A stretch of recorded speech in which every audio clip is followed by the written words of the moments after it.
오늘 하나님 말씀 사무엘상 24장 1절로 7절 말씀 구약성경 449면입니다.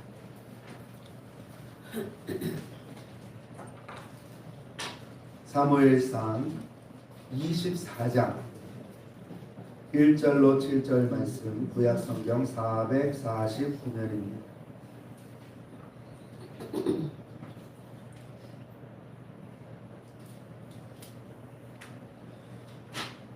말씀을 함께 읽으시고 7절 교독하시고 말씀 7절을 함께 읽겠습니다. 사울이 블레셋 사람을 쫓다가 돌아오매 어떤 사람이 그에게 말하여 이르되 보소서 다윗이 엔게디 광야에 있더이다 하니 사울이 온 이스라엘에서 택한 사람 3,000만 명을 보내고 다윗과 그의 사람들을 찾으러 길가 양의 우리에 이른즉 굴이 있는지라 사울이 뒤를 보러 들어가니라 다윗과 그의 사람들이 그 굴 깊은 곳에 있더니 다윗의 사람들이 이르되 보소서 여호와께서 당신에게 이르시되 내가 원수를 내 전에 덤비리니 내 생각에 좋은 대로 그에게 행하라 하시더니 이것이 그날이니라 하니 다윗이 일어나서 사울의 겉옷자락을 가만히 일어나라. 그리한 후에 사울의 옷자락 뱀으로 말미암아 다윗의 마음이 찔려 자기 사람에게 이르되 내가 소를 걸어 여호와의 기름 부음을 받은 내 주를 치는 것은 여호와께서 금하신 것이니 그는 여호와의 기름 부음을 받는 자가 되리라 하고 다윗이 이 말로 자기 사람들을 금하여 사울을 해하지 못하게 하니라. 사울이 일어나 굴에서 나가 자기 길을 가니라. 아멘. 최근 화두는 AI죠. 폭발적으로 성장세를 거듭하면서 삶의 편리성도 많이 더 나아졌다는 그런 평가들입니다. 그런데 한편으로는요, 예전에 생각지도 못했던 일이 일어나네요. AI가 적용된 안경이라고 들어보셨나요? AI가 적용된 안경으로 쓰고 시험을 치는데 이 안경에 AI가 적용돼 있어서 툭 치면 읽는 게 해석이 되는 거예요. 영어로 있어도 해석돼서 나오고 수학 문제가 있으면 수학 문제가 다 풀이가 돼서 답이 나오는 거예요. 이게 수준이 어느 정도 될까요? 어제 들어보니까 우리나라도 이제 인공지능 개발에 이제 박차를 가하고 있더라고요. 그래서 수준이 어느 정도 되나 확인을 해봤는데 우리나라가 개발한 AI에다가 작년인가 올해 수능 시험을 한번 해보라고 했대요. 그랬더니 350점 만점에 343점인가 맞았다던데 거의 다 맞은 거예요. 이제는요 안경만 잘 쓰면 서울대 갑니다. 안경만 잘 쓰면 의대 갈 수 있습니다. 그럼 부모님들은 좋은 안경 구해주시면 돼요. 티가 안 나게 누가 봐도 티가 안 나는 자연스러운 안경. 이제는 아마 나중에는 이게 시험 보러 들어갈 때 안경 못 쓰고 들어갈 수도 있어요. 이게 편리하고 좋은데 이거를 이렇게 악용하는 사례도 늘어나고 있다는 거예요. 이거 어떻게 막아야 될까요? 얼마 전에 미국의 한 대학 교수가 온라인으로 그러니까 학교 못 오고 집에서 이제 컴퓨터로 치르는 시험을 치를 때 아주 기발한 아이디어를 냈습니다. 우리가 시험 볼 때 글씨색이 어떤 글씨, 문제를 어떤 글씨색으로 내죠? 검정색. 왜요? 왜 검정색이죠? 흰 바탕에 가장 잘 보이는 글자니까. 그래서 검은 글자로 문제를 딱 낸 다음에 보이지 않는 흰 글자로 그 뒤에다가 뭔 조건을 하나 달았다는 거예요. 그래서 집에서 보더라도 그냥 모니터만 보는 애들은 검은 글자만 보이니까 아무 문제가 없어요. 그런데 이제 그거를 복사를 해서 AI에게 이거 답 좀 가르쳐줘 이러는 애들은 흰 문장까지 다 이게 걸려서 그거에 대한 답이 나오는 거예요. 이거 완벽한 함정이죠. 몇 명이 걸렸을까? 희망사항은 아무도 안 걸렸으면 좋겠는데 35명이 치르는 시험에서 32명이 걸려요. 3명만 정상으로 친 거고 32명은 다 긁어가지고 AI한테 물어본 거예요. 구글, 뭐 챗GPT 뭐 이런 것한테 물어봐서 답 좀 가르쳐줘 이래가지고 쓴 거예요. 교수는요, 그 중에 한 사람은 억울했대요. 화면이 너무 어두워서 뭐 이런 이유가 있었대요. 그거 있기 때문에 그 사람만 빼놓고 31명은 점수를 주지 않았습니다. 그리고 이제 경종을 울리기 위해서 온라인에 공개를 하는 거예요. 이런 방법도 있다. 학생들이 이렇게 시험을 치른다. 꼭 그렇게까지 해야 될까요? 저 학창시절 생각해보면 공부하기가 쉽지 않았습니다. 짧은 시간 안에 너무 많은 과목을 배워야 돼서 제가 배울 때가 18과목인가 20과목인가를 배웠어야 되니까 너무 힘들었어요. 거기다가 또 경쟁도 치열하니까 성적을 올리기도 어렵고 좋은 이 공부에 흥미를 가지는 것 자체가 쉽지 않아요. 그래서 우리가 주로 하는 거 있었죠. 컨닝페이퍼 만들고 당일치기는 둘째치고 분치기에 초치기까지 마지막 순간까지 뭐가 나올 수 있는 문제만 외우지는 않고 보는 거예요. 그 당시만 외우려고. 그런데요, 그렇게 해도 성적은 안 나옵니다. 왜냐하면 성적은 엉덩이로부터 나온다는 말이 있거든요. 물론 오래 앉아있다고 다 좋은 성적 거두는 건 아닙니다. 그러나 적어도 오랜 시간 동안 그래도 피나는 노력을 해야 성장하는 그런 결실을 우리가 누릴 수 있다는 뜻이잖아요. 공부만 그런 게 아니라 신앙생활도 마찬가지입니다. 하나님이 여러 곳에서 여러 가지 비슷한 표현을 하시지만 하나님이 성장에 대한 기준을 세우신 건 명확해요. 땀 흘린 대로 거두는 거예요.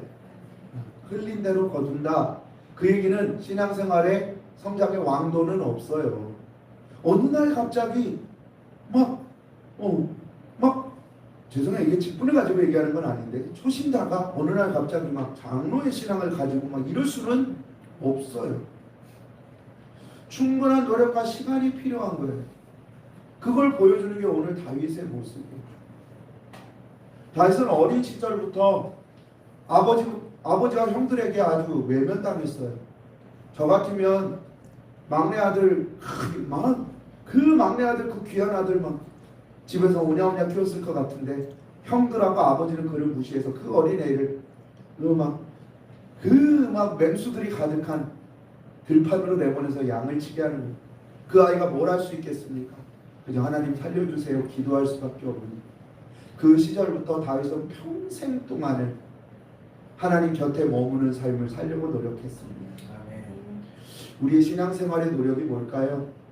다윗을 통해 보여주시는 건 분명해요. 두 가지입니다. 하나는 겸손하고 진실하고 한결같은 기도의 무릎으로 하나님께 나아가야 돼요. 사모하는 심령이 있어야 된다는 거예요. 그리고 또 하나는 마음과 뜻과 힘을 다해 하나님의 뜻에 순종하는 삶을 살려고 노력하는 거예요. 마음과 뜻과 힘을 다해 불타는 금요일을 보내는 게 아니고 마음과 뜻과 힘을 다해 토요일날 TV에서 나오는 모든 드라마 방송들을 다 섭렵하는 게 아니고 하나님을 섬기는 데 있어서 내 마음과 뜻과 힘을 완전히 다 쏟아부을 수 있는 그런 신앙생활을 우리가 해야 된다는 거예요. 공부도 다 해보셨잖아요. 옛날에 3당 4락이라고 했어요. 3시간 자면 붙고 4시간 자면 떨어진대요. 진짜 그렇게 되는가요? 그렇게 노력해도 안 돼요. 하물며 신앙생활도요. 물론 은혜 베푸신 건 하나님의 몫이에요. 성장하게 하시는 건 하나님의 은혜예요. 그러나 그 복과 은혜를 누리기 위해서는 나에게도 노력이 필요한 거예요. 갑자기 떠먹여주진 않아요. 그냥 우유나 삼키던 갓난아기 해서 뭔가 좀 씹을 줄 아는 어린아이로 성장하려면 그만한 노력이 필요한 거예요. 시간도 필요하고 노력도 필요해요. 우리 하나님 앞에 얼마나 간절한 무릎으로 나아오시나요? 하나님 앞에 내가 얼마나 간절한 심령으로 하나님을 찾고 또 찾으시나요? 목사가 앞에서 아무리 외쳐도요 소용없어요. 그 말씀이 내 삶에서 이루어지지 않으면 그건 목사의 말씀이지 내 말씀이 아니에요. 들려지는 말씀이 기억으로 남는 게 아니라 내 손과 발의 흔적으로 남아야 노력한 만큼 하나님께 우리가 떳떳한 삶으로 살아갈 수 있게 되는 것이고, 그런 중심을 보신 하나님께서 우리에게 은혜를 부어주셔서 성장의 복을 누리게 하시는 거예요. 다윗의 삶을 보면 하나도 이게 그냥 거저로 얻어지는 게 없어요. 정말 죽어라고 노력하지 않으면 뭐 하나라도 제대로 얻을 수 있는 게 없어요. 신앙생활도 마찬가지예요. 그러나 신앙생활에는 하나님이 베푸시는 놀라운 은혜라는 게 있어요. 나는 하나밖에 노력 안 해도 하나님 100배 1000배로 우리에게 베풀어 주시는 분이에요. 그 베푸신 은혜에 부끄럽지 않게 살아가려면 우리는 반드시 노력하는 삶을 사셔야 돼요. 많이 뜨겁고 힘드시죠? 지금 날씨 밖에 나가면 너무 힘드시죠? 근데 그 뜨거움을 이길 수 있는 게 이열치열이라고 하잖아요. 그 뜨거운 육개장 먹고 그 뜨거운 닭 먹고 그래가면서 버티시잖아요. 이 뜨거운 영적 시대를 지나가려면 더 뜨거운 믿음으로 우리가 버텨나가야 되는 거예요. 조금 여름이 그러니까 조금 쉬어가자. 교회는 신앙생활은 학교가 아니에요. 학원도 아니에요. 회사도 아니에요. 이건 내 생명이에요. 그렇다면 다짐하셔야 돼요. 내 몸은 비록 일상 속에 있다 할지라도, 회사를 가고 내가 해야 될 맡겨진 일을 한다 할지라도 내 중심만은 늘 하나님께 있어요. 다윗이 날마다 성전 안에 있었던 건 아니에요. 24시간 내내 성전을 떠나지 않았던 건 아니에요. 그러나 그 중심은 늘 성전에 있었어요. 메마른 광야 속에 있어도 이곳이 하나님이 나와 함께 계시는 성전인 줄로 믿습니다. 그게 다윗의 고백이고 우리의 고백이 되기를 원해요. 그 정도 노력해야 우리가 성장을 이뤄갈 수 있어요. 아무것도 모르는 아이는 조금만 노력해도 금방 성장하죠. 그러나 어느 정도 수준에 이르면 그 수준을 뛰어넘기 너무 힘들어요. 마찬가지. 우리가 뜨겁게 노력해야 되는 이유는 거기에 있어요. 어느 정도 수준들이 되시잖아요. 그죠? 안 되세요? 저 이렇게 믿고 내 수준만큼 노력하세요.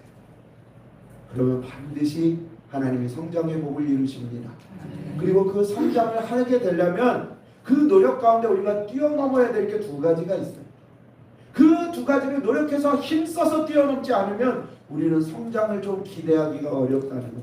다윗을 통해서 우리가 성장의 삶으로 나아갈 때, 우리가 끊임없이 하나님 앞에 무릎으로 나아갈 때 그 부분을 막는 두 가지의 요소를 살펴보고 그것을 우리가 어떻게 해결할 수 있을 것인가를 오늘 말씀을 나누기를 원합니다.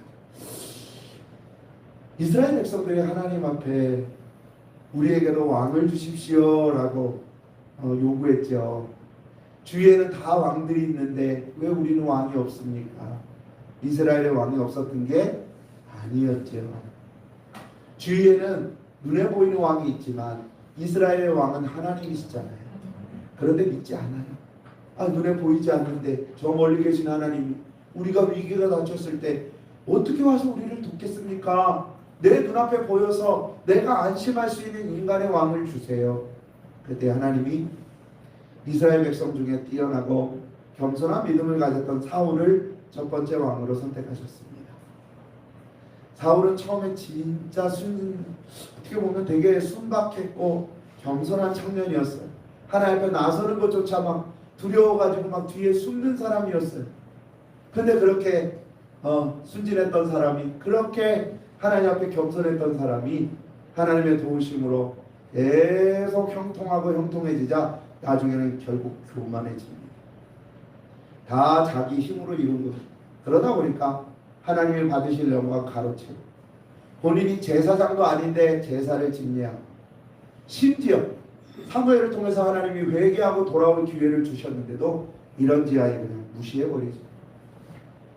그러자 하나님이 이제 도저히 참으실 수가 없죠. 그러시면서 사람들은 외모를 보지만 나 여호와는 중심을 본다 말씀하시면서 하나님의 마음에 합당했던 다윗을 세우셨습니다. 다윗이 왜 하나님의 마음에 합당했을까요? 하나님이 쭉 살펴보시다가 여기에 마음이 좀 내 마음에 맞는 애가 있네. 그리고 다윗을 선택하셨을까요? 하나님의 마음속에는 늘 다윗이 있었어요. 왜냐하면 다윗이 하나님을 찾고 만나고 경험하고 함께 동행하는 그 모든 순간에 다윗만 하나님을 알게 된 것이 아니라 하나님도 다윗을 알고 계시는 거예요. 물론 이미 전부터 그가 존재하기 전부터 이미 다윗을 알고 계셨지만 하나님 그 순간에 다윗을 깨달으신 게 아니라 이미 다 알고 계신 거예요. 정말 어린아이에 불과하고 아무 힘도 없어 보이는 그런 아이에도 불과한데 그 아이가 하나님을 향한 마음만큼은 이스라엘의 어느 누구도 따라올 수 없는 거예요. 너무나 순결하고 너무나 성실하고 너무나 정직하고 겸손하게 늘 하나님의 은혜만 구하고 있는 거예요. 저는 다윗의 그런 믿음을 가장 잘 보여주는 표현이 내 기도, 내 눈물로 침상이 마를 날이 없다는 표현인 것 같아요. 얼마나 하나님 앞에 간절히 기도하는지 그 눈물로 자기 침상이 맨날 젖어 있대. 그 정도로 하나님을 간절히 사모했던 사람. 어디에 있어도 하나님만 바라봤던 그 다윗을 하나님의 마음에 합당하게 보시고 다음 왕으로 세우시고. 그런데 이게 문제가 되죠. 교만한 나머지 분별력도 잃어버리고 이제는 뭐 너무 어리석어진 이 사울이 심지어 악신이 들렸다고 표현될 정도로 그러게 이거 뭐 분별력을 잃어버린 사울이 다윗을 이제 핍박하기 시작합니다. 이건 하나님의 뜻을 무시하는 거예요. 지금 내가 왕인데요. 아직 내가 왕인데요. 쟤 죽여버리면 끝나는 거예요. 내가 왕을 이어갈 수 있는 거예요. 오직 그거 하나에 그냥 꽂혀가지고 하나님의 뜻도 무시하고 그냥 뭐 정치도 다 무시하고 오직 이제 한 사람 죽이려고 막 산으로 들러 쫓아다니다가 오늘 사건 현장에 엔게디에 이르게 된 거예요. 그의 마음속에는 오직 하나. 저 죄를 죽여야 내가 산다. 그러나 쫓기는 다윗의 마음도 오직 하나. 어떤 마음이요? 오직 하나님만 바라봐. 두 가지의 마음, 두 사람의 마음속에 딱 하나의 마음이 있는데 그 마음이 바라보는 것이 전혀 다른 거예요. 참 아이러니합니다. 이 다른 마음이 정말 아이러니한 결과를 낳게 돼요. 사실 다윗이 사울에게 잘못한 게 있나요? 도움을 줬으면 좋지. 사울도 무서워서 피하고 있는 그 골리앗을 나가서 이겨줬잖아요. 얼마나 고마운 사람이에요. 그런데 백성들이 이제 다윗은 만만이고 사울은 천천히다 이러니까 아주 시기심이 불타오릅니다. 우리의 왕도 1000명의 깜냥밖에 안 되는데 저 어린 다윗이 만의 깜냥을 가지고 있다고 하니까 막 박수 쳐주고 인정하니까 막 안에서 시기심이 불타올라서 그때부터 막 혈안이 돼서 쫓아오고. 다윗이 하나님과 함께하면 할수록 하나님은 다윗에게 형통의 복을 주셨어요. 그 빈들에서도 상처 하나 나지 아니하도록 짐승들에게서 지켜주셨고요. 그 어린아이가 뭘 할 수 있다고요? 그러나 이미 백성들의 머릿속에 저 사람은 하나님의 사람이다 각인될 수 있도록 그를 하나님이 세워주셨잖아요. 그리고 아예 이제 기름까지 부어서 왕으로 이게 원래 이게 왕이 될 때 기름을 부어야 맞는 거잖아요. 이미 부어서 차기 왕으로 결정을 해버리셨어요. 그저 다윗이 한 일은 하나밖에 없어요. 하나님과 동행하려고 노력한 삶. 어떤 상황 속에서도 하나님만 바라보려고 노력한 삶. 그렇게 노력하고 그렇게 순종했더니 하나님이 그를 날마다 형통하게 하셨어요. 근데 문제는 이 형통이 자꾸 사울을 자꾸 긁는 거예요. 자극하는 거예요. 견딜 수 없게 만드는 거예요. 우리가 다윗에게서 보듯 정말 믿음 생활 제대로 해보려고 하잖아요. 그러면 우리를 만족하게 하시는 은혜도 임합니다. 근데 함께 우리를 괴롭히는 어려움도 다가옵니다. 각오하셔야 돼요. 신앙생활 제대로 한다는 건 우리가 우리의 삶이 평탄해지지 않는다는 뜻이에요. 그 평탄해짐이 이 어려움이 사라질 때는 제가 보기에는 크게 두 가지 경우밖에 없어요. 하나는 이 어려움을 줘도 줄 필요도 없는 상태. 그때는 이 어려움도 찾아오지 않아요. 그리고 또 하나는 이 어려움 가지고는 이 사람을 넘어뜨릴 수가 없어. 아무리 노력하고 애를 써도 이 사람은 도저히 털럭 하나 건드릴 수 없어. 그런 포기예요. 그죠? 두 가지밖에 없는 거예요. 자, 우리가 믿음의 삶을 제대로 살려고 노력하면 반드시 어려움을 겪는 이유는 원수마귀도 우리를 가만히 두지 않기 때문에 그래요. 이 다윗의 형통함을 사울이 용납하지 못했듯이 우리 믿는 사람의 형통함을 원수마귀도 용납하지 못합니다. 인간인 사울도 죽어라 쫓아다녀서 얼마나 힘들게 했는지 몰라요. 하물며 영적인 존재인 원수마귀는 우리를 얼마나 괴롭힐까요? 작정하고 기도하려고 했더니 전상 연락 안 하던 사람이 연락 와가지고 만나자고 해요. 하나님, 오늘은 이 사람 만나야 되겠는데 내일 시간부터 할게요. 벌써 하루가 지나갔어요. 근데 내 마음속에는 약속은 이미 깨졌어요. 그러나 하나님 시작도 안 했으니까 한 번만 봐주세요. 이러면서 가요. 그런 일들이 얼마나 많아요. 뭔가 좀 신앙생활 열심히 하려고 했더니 집안에서 싸움이 일어나요. 남편이 자꾸 건드리고 아내가 건드리고 자녀가 힘들게 하고 그런 일들이 자꾸 와요.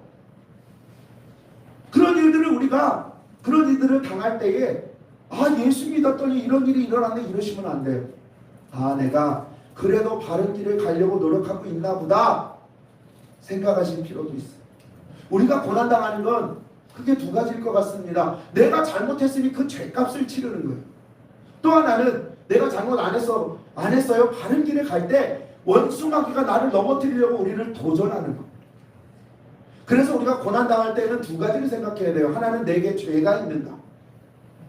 하나님 앞에 기도하고 깨닫게 하시고 회개해야 돼요. 그게 죄로부터 나온 괴로움이라면 그 문제는 해결될 거예요.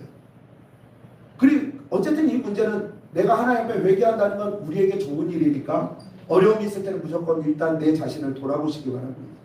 그리고 그게 아니라면 그럼 그건 원수마귀가 건드린 거예요. 그럼 그거는 환호할 일일까요? 울 일일까요? 기뻐할 일일까요? 통곡할 일일까요? 기뻐할 일이죠. 내가 비로소 지금 제대로 신앙생활을 하고 있다는 거예요. 원수마귀가 경각심을 가질 정도로 내가 지금 제대로 가고 있다는 뜻이에요. 그거는 너무너무 행복한 일이에요. 우리가 신앙생활 제대로 하려고 하면 물론 다른 척도도 있겠습니다만 내게 어려움이 다가올 때에 그것이 내가 지금 어떤 길을 가고 있는지를 돌아볼 수 있는 중요한 척도가 된다는 사실을 기억하시고, 그런데 이 어려움이 다가와도 우리는 걱정이 있을까요? 없을까요?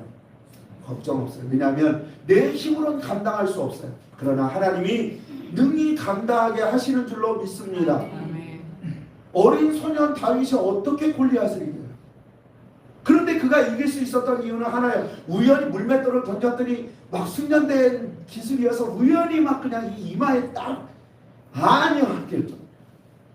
하나님이 그 돌을 가져다가 그냥 골리앗의 이마에 그냥 박아버린 거예요. 기도하고 믿음으로 순종했더니 하나님이 일하신 거예요. 괴로움을 이기는 방법도 그거예요. 아니 자기 아들 자기 딸이 고통당하는데 가만히 있을 부모가 어디 있어요? 가서 한 대라도 때려줘야 분이 풀리는 거 아니에요? 하물며 하나님은 어떠실까? 사랑하는 자기 백성이 원수마귀에 고통당하고 있으면 하나님 그거 그대로 두지 않으세요. 하나님이 친히 권세로 그 고통을 물리쳐 주시고 평안을 회복시켜 주세요. 그리고 원수마귀는 깨닫게 돼요. 우리가 성숙해서가 아니라 저 사람이 기도했더니 하나님 응답하시네. 나는 절대로 이길 수 없겠구나. 포기하게 되는 거예요. 우리가 뭔가 성경을 잘 알고 뭔가 기도를 능숙하게 하고 뭔가 다다다다다 외워서 원수마귀가 쟤는 안 되겠다가 아니에요. 기도했더니 하나님 응답하시네. 나는 쟤를 건드릴 수 없겠다. 이렇게 해서 우리가 세상이 감당하지 못하는 성도가 되는 거예요. 오늘 다윗이 그랬잖아요. 정말 이 상황을 누가 지금 감히 생각할 수 있겠어요. 맨날 쫓겨다녀요. 잠도 못 자고 피곤하게. 이렇게 고통당하는 상황, 그것도 억울하잖아요. 잘못도 없는데. 그 상황 속에 그 마음이 얼마나 괴롭겠어요. 그런데도 그가 이 상황 속에서 일어날 수 있었던 이유는 하나예요. 여전히 하나님을 바라보고 있었어요. 여전히 하나님을 생각하고 있었어요. 하나님이 나를 절대로 포기하지 아니하신다. 하나님만은 나를 알고 계신다. 그 믿음이 있었기 때문에 그 믿음을 끝까지 지켰고 그 믿음을 지킨 다윗을 하나님이 구원해 주신 겁니다. 초대교회도 마찬가지입니다. 초대교회가 얼마나 험한 상황이었는지 핍박과 고난과 순교가 일상인 상황이었어요. 잡히면 죽는 거예요. 그냥 죽지도 않아요. 사람들 앞에서 본보기로 모든 형벌을 당하고 그리고 나서 고난 당하고 죽는 거예요. 근데 초대교회 성도들은 그 어려움을 굴복하지 않았어요. 오히려 초대교회 보면 날마다 복음이 흥황했다. 그리고 비로소 그들이 그리스도인이라 일컬음을 받았다. 그리고 나중에는 세상이 감당하지 못하는 사람이 됐다. 이래 초대교회 성도들의 모습. 누가 봐도 연약한 사람들, 가장 낮은 계층에서 못 배우고 가난하고 고통당하고 억압당하던 사람들이었는데 예수 믿고 구원받았는데 완전 눈빛이 달라졌어요. 욕심으로 달라진 게 아니에요. 자기를 구원하신 십자가 은혜를 붙드는 거예요. 오늘 내가 죽어도 나는 그토록 원하는 하나님 나라에 이르고 내가 오늘 살아도 구원의 복음을 증언할 수 있습니다. 그 소망과 그 믿음으로 그들은 살았어요. 그들의 눈빛의 원인은 바로 거기에 있는 거예요. 그래서 나중에는 세상이 감당하지 못하는 그 믿음으로 점점 세상의 영역들을 정복해 나간 거예요. 그게 날마다 복음이 흥황했다는 거예요. 그리고 나도 결국은 세상도 그들을 인정할 수밖에 없었다. 그리스도에게 속한 사람, 그리스도를 닮은 사람이라고 인정한 거예요. 그런데 그것도 뛰어넘어서 야 쟤네들을 건드릴 수가 없겠구나. 세상이 감당하지 못하는 사람들이 됐어요. 이게 끊임없이 하나님 앞에 진실한 무릎, 성실한 무릎, 그리고 아주 그런 무릎으로 나아가고 하나님의 순결한 믿음으로 순종하기를 힘쓰는, 하나님만 바라보고 하나님만 생각하고 하나님의 뜻대로 살아가는 그런 믿음의 사람들이 누리게 되는 복인 줄로 믿습니다. 성장은 다른 게 아니에요. 이렇게 생각하세요. 많이 아는 게 성장이 아니고 하나님의 응답이 빨라지는 게 성장이라고 생각하시면 더 좋겠어요. 내가 기도했더니 하나님이 응답하시고, 다니엘이 얼마나 믿음의 사람인 줄 아세요? 기도하려고 마음먹은 그 순간에 하나님이 응답을 줘서 보내줬잖아요. 우리도 그러면 어떨까요? 정말 마음속에 근심하는 문제가 있는데 하나님 부르니까 벌써 응답이 왔어요. 그 정도의 실력을 가질 수, 그게 믿음의 실력이에요. 성경 많이 알고 신앙생활 연수가 많고 이게 아니에요. 교회를 몇 개 짓고 얼마나 많은 봉사를 하고 그게 아니에요. 그거는 부수적인 일일 뿐이에요. 중요한 건 하나님과 나의 사이가 얼마나 가깝느냐의 문제예요. 그게 바로 신앙의 성장을 얘기하는 거예요. 세상이 감당하지 못하는 사람은 늘 하나님 안에 있는 사람. 그리고 하나님 안에 있는 건 이 몸을 말하는 게 아니고 내 영에 하나님과 함께 동행하는 삶. 그걸 위해서 성령께서 나를 성전 삼으시고 함께 계시잖아요. 부르기만 해도 응답해 주세요. 우리는 누구나 그 성령으로 말미암아 믿음이 하나님 앞에 온전한 사람으로 세움을 갖게 되는 거예요. 전도서 7장 14절에 얘기합니다. 형통한 날에는 기뻐하고 곤고한 날에는 뒤돌아보아라. 이 두 가지를 하나님이 병행하게 하사 사람의 장래의 일을 능히 헤아려 알지 못하게 하셨다고 했어요. 사람들은 착각합니다. 예수를 믿으면 내를 괴롭히던 문제들이 한순간에 다 사라지고 이제는 꽃길만 열릴 거라고 생각해요. 진짜 그러시나요? 예수 믿었더니 꽃길만 열리던가요? 에이씨 아니네. 맨날 복 받으라고 그러더니 복도 없네. 우리 이런 사람들 얼마나 많아요. 그런데요, 성경은 그런 얘기를 하지 않아요. 오히려 예수의 이름으로 구박당하고 핍박당하고 순교까지 당했어요. 예수의 이름으로 더 많은 고난이 찾아왔다고 했어요. 그런데 베드로전서 4장 12절로 13절에 얘기합니다. 사랑하는 자들아, 너희를 연단하기 위해서 오는 시험을 이상한 일 당하는 것처럼 이상히 여기지 말고 오직 그리스도의 고난에 참여하는 것으로 즐거워하라. 이는 그의 영광이 나타나실 때에 너희로 즐거워하고 기뻐하게 함이니라. 아멘. 하나님의 이름으로, 주님의 이름으로 당하는 고난에는요, 하나님의 약속이 있어요. 우리를 성장하게 하고 우리를 구원하게 하시고 하나님의 나라를 기업으로 누리게 하시는 영원한 약속이 있어요. 내가 내 스스로 자청한 고난은 나를 죽음으로 몰고 가요. 비참하게 만들어요. 그러나 하나님이 주신 고난은 우리를 성장하게 하는 힘이. 그리고 이제 때가 되면 우리가 주님과 거리가 가까워지면 주님이 나서세요. 원수만께 너 건드리지 마. 내 아들 내 딸이야. 건드리지 마. 그게 우리에게 하나님이 원하시는, 우리에게 말씀하시는 성장의 모습. 이게 온전한 사람이고, 이런 사람이 그리스도의 장성한 분량이 충만한 데까지 그렇게 이르렀다 말할 수 있는 사람. 우리 교회가 그렇게 되시기를 소망합니다. 그러려면 반드시 고난을 기뻐하셔야 돼요. 설사 내가 죄를 지어서 그 대가로 오는 고난이라 할지라도 회개할 수 있습니다. 나를 정결하게 할 수 있으면 얼마나 귀한 일이에요. 그게 아니라 나를 성장하게 하는 고난이라 할지라도, 그러면 내가 하나님의 뜻을 알고 내가 한 걸음 더 주께로 다가갈 수 있는 얼마나 행복한 일이에요. 앞으로 고난을 어려워하지 마십시오. 밀어내지 마십시오. 그것은 내가 하나님께로 한 걸음 더 나아갈 수 있는 소중한 기회가 됩니다. 그 고난을 기뻐하는 우리 교회 되시기를 소망합니다. 또 하나가 있어요. 고난과 더불어서 우리가 신앙생활 한번 잘해보려고 하면 거절할 수 없는 유혹이 옵니다. 예수님이 40일간 금식기도 마치신 후에 광야에 계실 때 원수마귀가 와서 유혹하잖아요. 물론 예수님이시니까 이겨낼 수 있지만 우리 같으면 그런 유혹을 이겨내기가 참 어려워요. 유혹은요, 그냥 그럴듯한 게 오지 않아요. 거절하기 너무 힘든 게 와요. 오늘 이 사울을 보면 사울이 얼마나 지쳤겠습니까?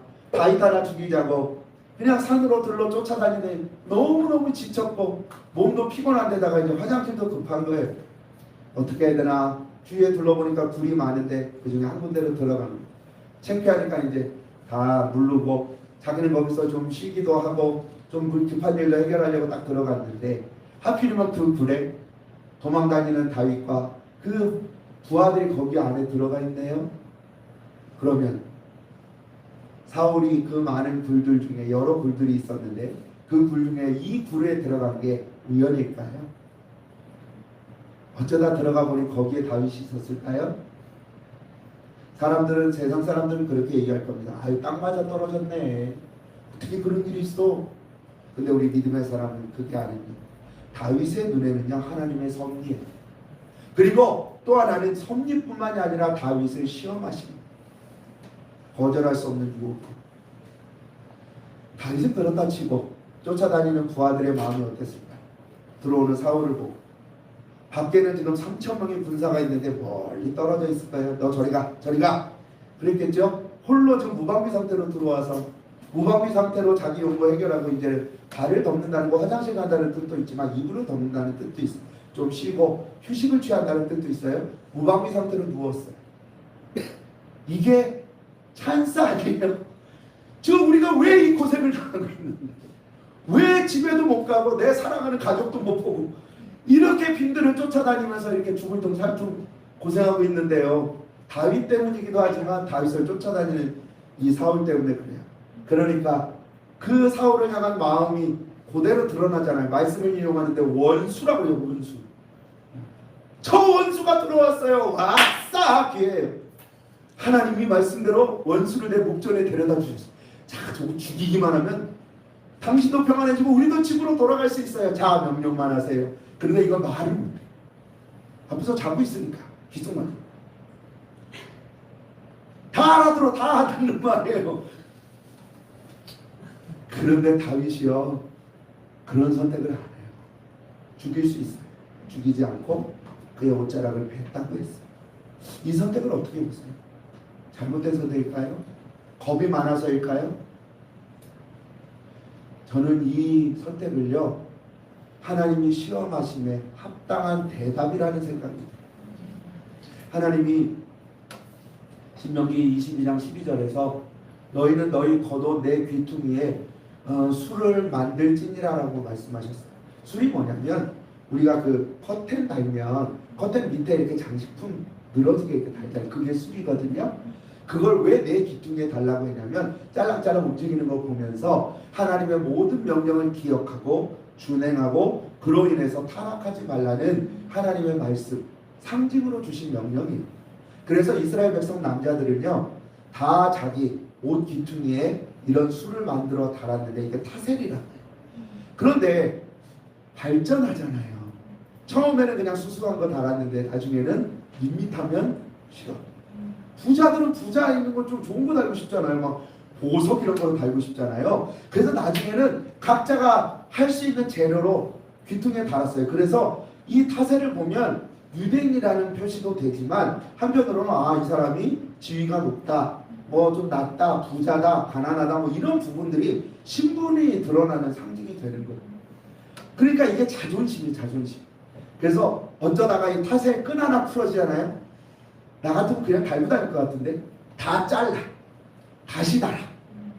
이거는 생명보다 더 중요한 자존심에 관한 문제인 거예요. 그러면 이제 옷자락을 잘랐다는 의미가 좀 이해가 되시죠? 아마 다윗이 타셀을 자른 것 같아요. 그냥 이 옷을 뺐다는 의미가 아닌 것 같고. 그럼 만약에 이 타셀을 뺀 게 어떤 의미였어요? 죽이는 게 나을까요? 타셀을 빼는 게 나을까요? 어떤 게 더 모욕일까요? 차라리 죽으면 몰라요. 그죠? 그 뒤에 상황이 몰라. 그런데 타셀을 빼면 죽은 거보다 더 자존심 상하는 일, 더 마음 아픈 일이 되는 거예요. 그거 하나만 상해도 막 어떻게든 그거를 다 바꾸려고 막 그렇게 하는데 멀쩡하게 뛰어내고 그 정도로 자존심에 관한 문제인데 그거를 잘랐어요. 그래서 다윗이 마음의 찔림을 받은 거예요. 내가 이 사람을 욕보였구나. 어찌됐든 간에 어쩔 수 없는 선택이잖아요. 자기 앞에는 죽이느냐 뭐 사실은 이건 거절할 수 없는 유혹이에요. 칼 하나만 자기가 안 꽂아도 돼요. 부하에게 야 한 번만 해도 그냥 끝나는 거절할 수 없는 유혹이. 근데 그 유혹을 이겨내고 타셀을 자르는 선택을 했잖아요. 이 선택은 그래도 비록 자기가 죽이지는 않았으나 이거는 죽음과나 징배 없는 너무 치욕스러운 일이 되는 거예요. 그러니까 마음에 찔렸어요. 그 정도로 이 사람은 하나님의 마음에 민감한 사람인 거예요. 내가 하나님께 죄를 졌습니다 이거예요. 욕보인 거 아니고 이 사람 사실은 이 사람은 욕보인 게 아니라 하나님이 세우신 주의 종 기름 부은 나의 주인을 내가 욕보였습니다. 하나님께 죄송한 그 마음이 찔려요. 그래서 부하들에게도 얘기하는 거예요. 죽이는 건 싫어. 그러나 죽이는 게 문제가 아니야. 왜냐하면 죽이는 건 그냥 이 사람 죽음으로 끝나지 않아. 이 사람을 세우신 하나님을 욕보이는 거야. 난 그래서 하나님을 욕보일 수 없어. 최선의 선택이 그거였어요. 그런데 이게 하나님이 원하시는 정답이었어요. 결과를 보면 알잖아요. 결과지를 보니까 지금까지 쫓아다니던 사울이요. 물론 이후에도 쫓아다니긴 해요. 근데 지금까지 그렇게 쫓아다니던 사울이요. 통곡을 해요. 내가 잘못했어. 내가 잘못했어. 미안하다고 사과도 하고요. 네가 하나님이 세우신 다음 왕이 맞아 인정도 해요. 만약에 이게 틀린 답이었다면 이렇게 될 이유가 없잖아요. 하나님의 마음에 합당한 답을 냈기 때문에 하나님이 이 광팍한 사울의 마음도 움직여주시고 그리고 이 풍전등과 같은 다윗의 상황도 해결해 주신 거예요. 그럼 다윗이 어떻게 이런 하나님의 마음에 합당한 정답을 낼 수 있었을까요? 학교 다닐 때 공부 잘하는 친구가 어떤 친구죠? 결국은 하나더라고요. 선생님 말 잘 듣는 애. 정답은요 선생님의 마음에 들어야 정답인 거예요. 그잖아요. 다른 게 정답 아니잖아요. 그래서 선생님 칭찬을 많이 받지는 않을수록 성적이 높은 가능성이 있죠. 설교도 재침을 많이 받으셔야 돼요. 농담이에요. 이것도 농담이에요. 웃기려고 하는 얘기. 어찌됐든 이 사람이 하나님의 마음을 잘 알 수 있었던 이유는 늘 하나님과 함께 있는 삶을 살았기 때문에 가능한 일이에요.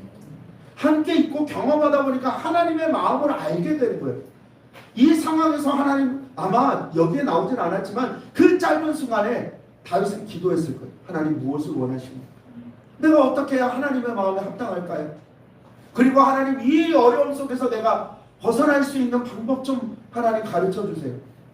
그때 하나님이 지혜를 주셨어요. 하나님의 마음을 알게 하셨고 그 마음에 순종하니까 일이 순적하게 풀린 거예요. 우리가 아까 그 고난을 이겨낼 수 있는 게 하나님의 능력이라면 우리가 거절하기 힘든 유혹을 이겨낼 수 있는 것도 하나님의 은혜밖에 없어요. 하나님의 어떤 상황에도 하나님의 마음을 선택하면 돼요. 사실 우리에게는요 삶에 꼭 두 가지밖에 선택지가 없어요. 하나는 하나님의 마음이고 하나님은 그 외의 마음입니다. 그 외의 마음은 선택지가 너무너무 많아요. 그러나 그 많은 것을 눈 돌리고 우리가 거기서 고민할 이유가 없잖아요. 그게 나에게 해주는 게 뭐가 있는데. 잠깐의 즐거움을 줄 수 있지만 결국은 나를 고난하게 만드는 일들이잖아요. 그런데 하나님은 절대로 우리를 외면하지 않으세요. 수많은 선택지 그거보다 내 앞에 계신 하나님께 내 마음을 두시는 우리 교회 되시기를 소망합니다. 다윗은 그 마지막 순간에도 하나님을 향한 중심을 잃지 않았거든요. 하나님을 선택했기 때문에 정답을 말할 수 있었거든요. 우리도 마찬가지예요. 어떻게 보면 이건 승급 시험이나 마찬가지예요. 내 신앙의 한 단계 더 하나님께 올라갈 수 있는 중요한 시험인 거예요. 웬만한 유혹은 우리가 이겨낼 수 있잖아요.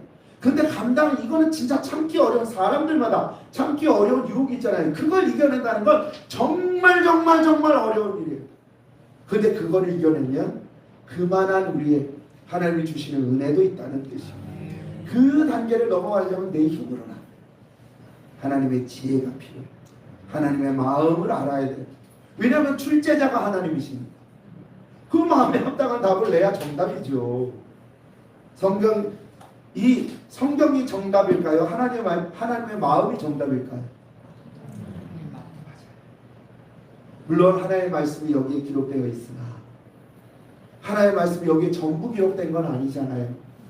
물론 이게 우리에게 살아가는 날 동안에 하나님이 우리에게 주신 기준이에요. 이대로 살아가는 게 맞아요. 이게 잘못됐다는 뜻이 아니에요. 그러나 우리에게 이거보다 더 중요한 건 하나님의 마음, 나를 향한 그 마음, 그 마음을 끊임없이 구하고 끊임없이 그 마음에 귀를 기울이고 그 마음에 끊임없이 순종하려고 노력하는 사람은 어떤 유혹의 상황에서도 반드시 하나님의 마음을 택하게 되어 있습니다.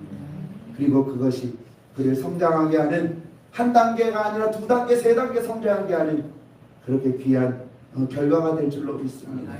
오늘 다윗을 보면서 어떤 마음이 드시나요? 다윗과 같은 그런 믿음의 사람으로 세워지기를 원하시죠? 그 어린 아이가 평생 동안 하나님만 쫓아다녔더니 이스라엘에 뛰어넘어서 이 성경이 기록된 믿음의 조상이 됐어요. 이런 복을 어디 가서 누릴 수 있을까요? 이런 성장을 어디 가서 누릴 수 있어요?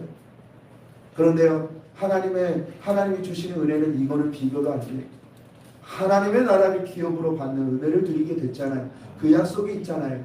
그 약속을 누리려면 방법은 하나, 끊임없이 하나님께 나가고 또 나가는 방법밖에 없어요. 전에 말씀드렸습니다. 기도 응답받는 방법 있죠. 100% 응답받는 방법이 하나 있습니다. 알려드릴까요? 나만 알아야 되는데요. 기도 100% 응답받는 방법은 딱 하나입니다. 응답 받을 때까지 기도하시면 돼요. 하늘에서 비가 내리게 하는 방법은 하나입니다. 비가 내릴 때까지 기도하면 돼요. 우스갯소리지만 우리 그런 기도에는 믿음이 있잖아요. 하나님의 마음이 감동되면 하나님의 응답하세요. 그 마음이 감동될 때까지 우리는 하나님을 찾고 찾아야 돼요. 정말 치열한 믿음의 삶을 살지 않으면 이 시대에 우리는 한순간에 어떻게 될지 몰라요. 왜냐하면 원수마귀도 끝인 걸 알고 정말 치열하게 우리를 도전하기 때문에 그래요. 교회 한번 제대로 오려고 그러면 원수마귀는 반드시 우리를 괴롭힙니다. 그러나 걱정하지 마세요. 그 어떤 도전도 우리를 이길 수 있습니다. 성령께서 우리를 이기게 하시기 때문에 그 성령을 힘입으려면 끊임없이 성령께로 가까이 나아가는 삶을 사세요. 우리가 또 예수 잘 믿으려고 하면 유혹이 반드시 와요. 그 유혹을 이겨내야 한 단계 올라갑니다. 어떻게 이겨낼까요? 이를 악물고 허벅지에 침을 꽂아서 될 문제가 아니에요. 길을 닫아서 될 문제가 아니고 하나님의 마음에 집중하면 돼. 그리고 하나님의 마음을 선택하면 돼. 그럼 하나님이 반드시 그 유혹을 이겨내고 하나님의 선한 것을 이루게 하실 줄로 믿어. 그렇게 우리 교회는 하나님 앞에 다윗과 같은 믿음으로 그렇게 주님 오시는 날까지 성장하는 교회, 그렇게 세워져가는 교회 되기를 소망합니다. 기도하겠습니다. 살아계신 아버지 하나님, 오늘 다윗의 믿음을 봅니다. 다윗의 믿음이 대단했던 것은 평생 동안 내가 있어야 될 곳은 하나님 앞이라는 그 사실을 믿고 그렇게 하려고 몸부림쳤던 그런 신앙의 삶 때문인 줄로 믿습니다.